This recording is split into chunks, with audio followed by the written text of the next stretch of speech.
everybody. Welcome to another day of arts and crafts with me, Art City Angela. Today we're going to be doing these really fun little necklaces. Let me take it off so I can show you. So this is what we're going to be making with your shape of choice. It doesn't have to be this shape. Okay, so to start off, you are going to need watercolor paper because it's thick. You could probably use paper plate. I like the watercolor paper because it's thick, and plus it's a little, it's sturdy, and plus it's if you're going to do watercolor, you'll need it if you're going to do that. Hold on just a moment. I gotta get my dog out of here. Come on, out. Go. Go on. Go this way. Come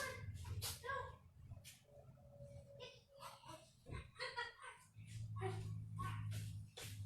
Sorry, he gets attitude. Okay, anyway, so watercolor paper, you're gonna need either you can use paints if you want. That's up to you. But if you do use paints, you will have to let it dry first. Colored pencils or markers. I did color pencil with this one, but this one I'm going to do markers for my second example so we can see how both of them look. You're going to need string, definitely scissors. You got to cut your papers, some sort of hole punch. I have a leather punch and it works great because you can change the different sizes of the holes, and it's awesome. And I bought this one at Harbor Freight. Super cheap, like 12 bucks. And then you're going to need these little jump rings. If you don't have jump rings, that's fine. You could probably thread your string through. And you're also going to need hot glue. This is a definitely hot glue. And okay, let's get started. First off, I'm going to need my markers out of my cart. And first thing, you're going to take your paper. Decide how big you want your necklace to be. I'm only going to cut this halfway off. I probably won't even use most of it. All right, and then I'll just put this aside because I don't really need that now. I just need this. Remember, cover your table so your table is nice and protected. Okay, now the first thing you're going to do is, it depends on how big you want your necklace. I'm going to do my shapes about this size. I'm going to do a small one. So it's about the size of this. And then you're going to take your whatever you have to color or decorate the background. So I like to do the background in black, okay? Here, I got an example right here. I'll take my necklace off. See, the background is black. This one's pretty cool. You could do the background in any color, but I did like the black, so I did it in black. Maybe I'll try it with a different color. Maybe I'll try a hot pink this time instead. Maybe I'll do a pink. That would look really cool. So I'm going to color my background in pink. You could do your background in whatever color you want. If you're wondering what markers I'm using, I am using Arteza Everblend alcohol markers for this. Only thing that sucks about the watercolor paper when you're using markers, the watercolor paper really just soaks the ink out of your markers. So if you're using watercolor paper, just be aware that it will be soaking a lot more of your ink than what a normal piece of paper would.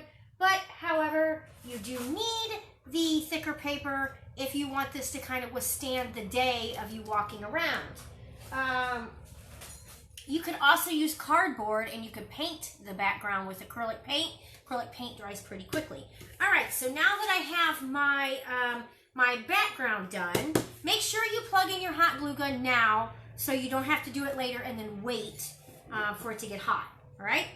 So then once you have your background done, you're going to keep that right there, okay? And then you're going to take your other piece of paper and you're going to start cutting shapes out. Now, I did triangles. I like the triangles. I think they're cute. So I'm just going to continue to cut triangles.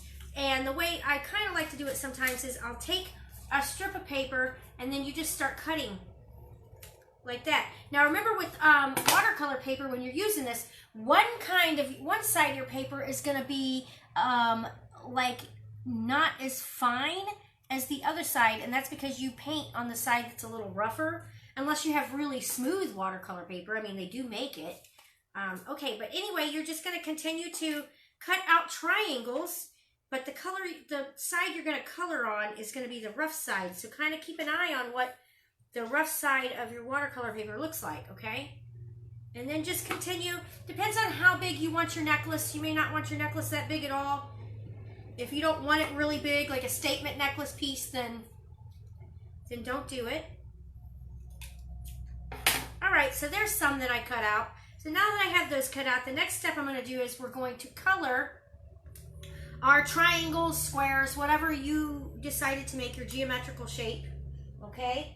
And then I'm going to take my markers, since I'm doing markers, and I'm just going to color my pieces, all right? You know, you could even do one where you don't color it if you want. You could leave it white if you wanted. But I'm going to do several different colors. I love this neon yellow, so I'm going to color one of them neon yellow. Oh, that's a good one. Oh no, I got pink on it. Oh well, you know what? I'm going to leave it like that, and I'm going to fix that right now. I'm going to take this lighter pink. What's good with alcohol markers is they sometimes blend. You can sometimes get them to blend. Now, since I went over that and I messed it up, I'm just going to do it just like that. That way I have fixed my color. I'm going to zoom in a little bit because it's probably hard for you all to see what I'm doing. There, is that better? Let me go to my page so I can see what I got going on here. Okay.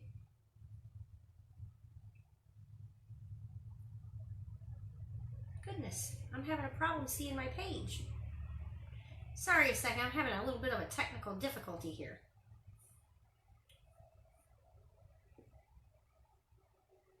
Okay. All right. I'm sorry, I was on the wrong thing. Now I found it. Okay, next. There we go. Okay, so now that I have these two colored, I'm gonna move on to the next, okay? Next colors. I want to do like some really super bright, vivid colors on here. And that turned out really good, actually. I didn't know that was going to turn out looking like that. I do have actually a really bright orange, too. So I wonder... Yeah, it's about the same. All right. And then just move on to some more colors. Figure out what you want to do, what colors you want. I love the... it's like a seafoam green. I think that's really pretty. Goodness, I am just getting this pink ink everywhere because I put it on this paper, on my paper table covering, and now it's getting all over everything. Good thing I had it covered, huh? All right, stick that on there just to... Oh, these look great. These look great. Okay, and then another color. I'm going to try to do all of these. Let's do a purple. Purple's pretty. What's this one look like? Maybe I want a little lighter. So what I like about these Arteza markers. Oh yeah, this one's better. I like this one better. They are awesome. The alcohol markers blend so well. Like if I wanted to do a gradient on here, it would look awesome. You could do a gradient, it'd be great. Right? So while you're doing this, try to figure out how you want your necklace to look, right? Okay, and then I'm going to do maybe a super light pink right here. Maybe. If I have a super light pink. Let's see. Yes, I do. Okay, I'm going to do a light pink. I really wanted that yellow because that would have really stood out, but I guess the pink will work. Nope, I don't want the pink. See, and that's okay. Now go back. I'm going to go back and I'm going to get a different one. I want to do that yellow. I want that super bright, vivid yellow in there.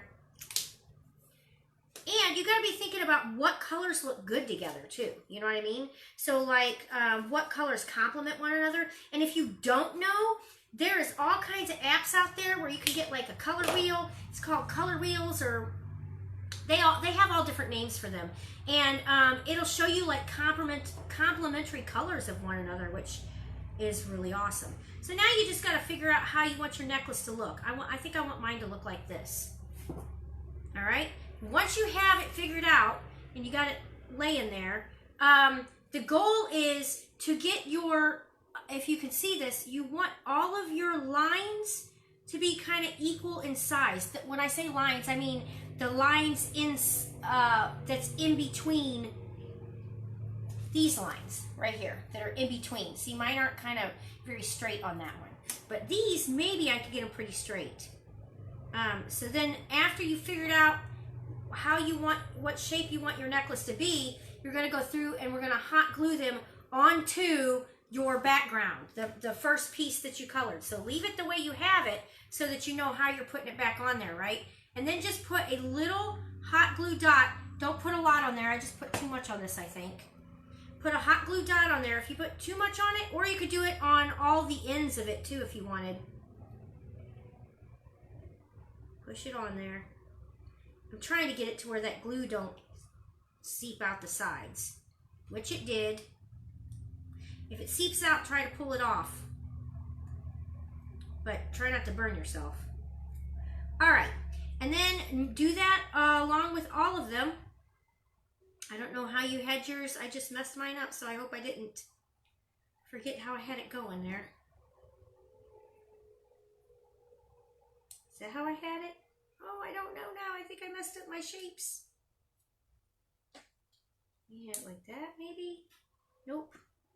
Now I gotta figure out. See, it's okay. Sometimes you get a hitch in your plan, a little wrench in your plan that you didn't expect. There we go. I think that's how I had it. Okay, and then another dot on that one. And then just keep moving around until you got it. Now, I've moved my paper again, and I've forgotten how to put it back on there. I think it's like this. Remember now, once you start laying them down, you want to make your lines even, okay, in between. So the in-between lines have to be even. As much as possible, anyway. I like making jewelry out of paper, too. I think it's really cool. It's a really neat, different way of doing things. I really like. Okay. Now, if you didn't want this a necklace, you could turn it into, you know, say a bracelet or something like that. It'd be up to you. But I think the necklaces look pretty cute. Okay, this does look a little different than what I wanted to begin with, but that's okay. I'm okay with it. All right, now I'm going to take this and I have 2 more pieces to hot glue on. Then we'll move on to the next step, okay? Try to get them even. If you can. All right, and this next one, I want this to jet out off to the side. Maybe a little. I think that looks cool. There we go. And that looks pretty even. And then push it down. Be careful you don't burn yourself, like I said. All right, you know, I kind of want another piece off to this side. So maybe I'll use that little pink one that I had anyway. No, I don't want the pink one. I'm going to leave it just like this. All right, next step. Once we have that done, the next step is to take your scissors and you're going to start cutting it out. And you want to cut it in the shape of the piece that you have. Does that make sense? The shape of the triangle or square or whatever shape you decided to make. So follow the shapes, okay? And you don't want too big of an outside area. So you see how I'm doing this so far? Okay. And then I'm just going to cut that off right there because that's in the way.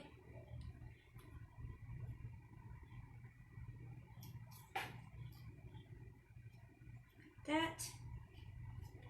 There.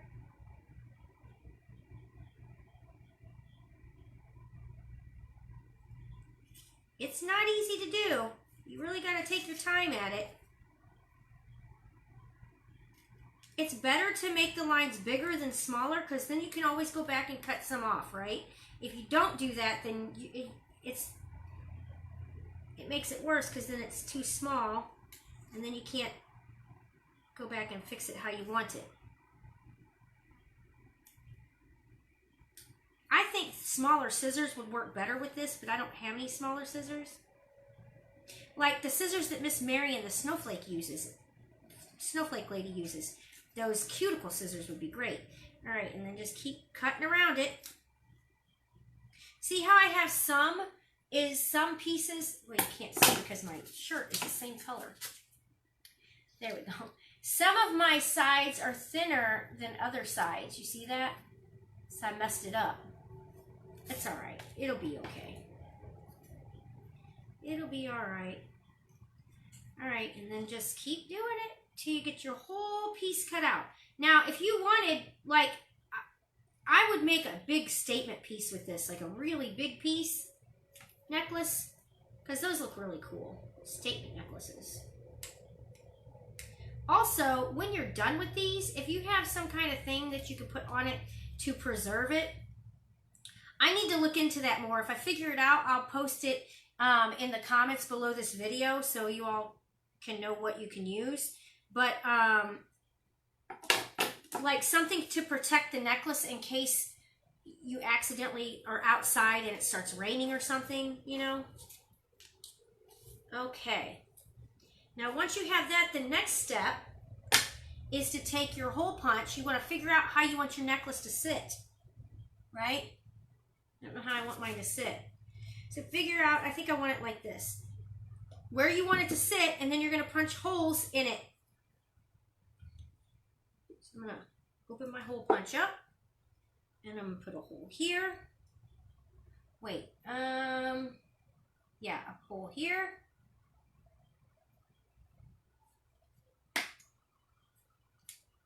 And a hole over here.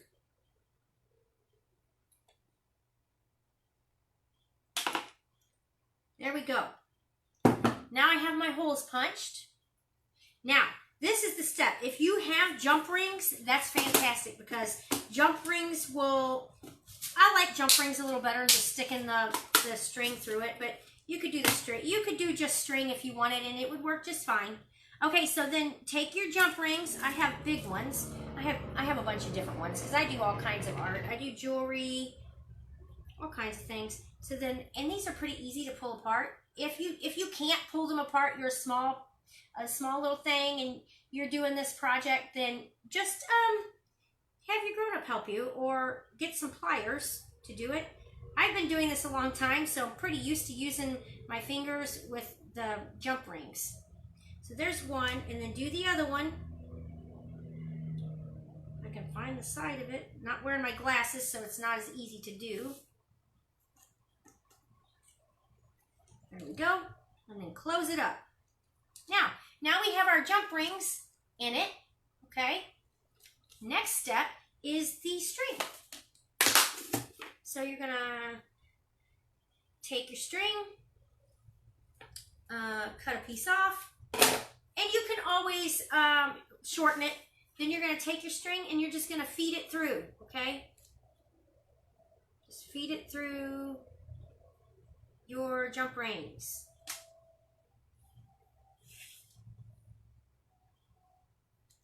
One.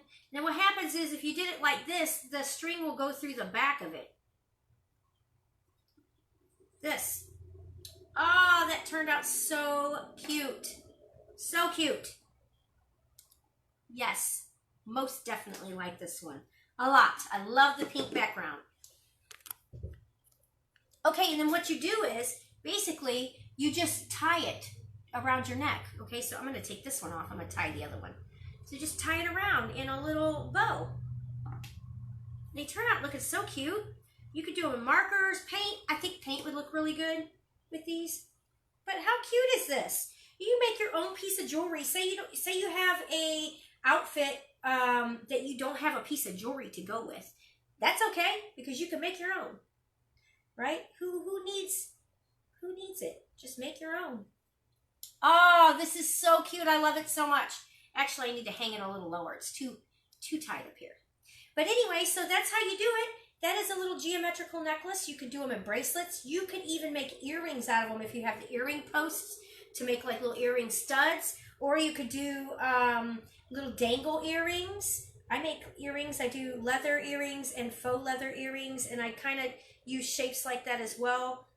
in some of my stuff that I do. You probably see me wear them all the time. They hang in the background here. And I just really enjoy making jewelry also, not just painting pictures. It's a lot of fun, and I love to teach people how to do it. And I've never done these at the museum, but I definitely will now when Art City reopens. And so thank you for joining me. I hope you all had fun.